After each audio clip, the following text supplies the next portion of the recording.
two things. Okay, so we're gonna harvest broccoli. Yes. So we want to compare two situations.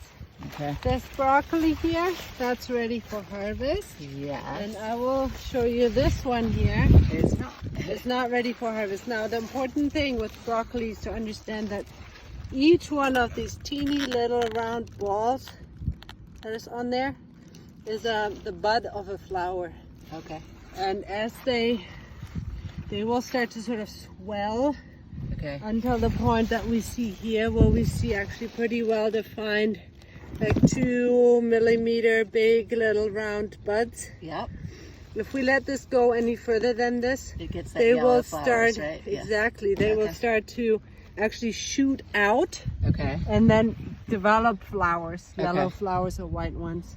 So then how do you go down below? So I go in here and I cut it at an angle, Okay. because these broccoli plants, they can often make side shoots later on. Oh, okay. If I cut it too straight, then the water will puddle in the stem and completely rot out the plant. Okay.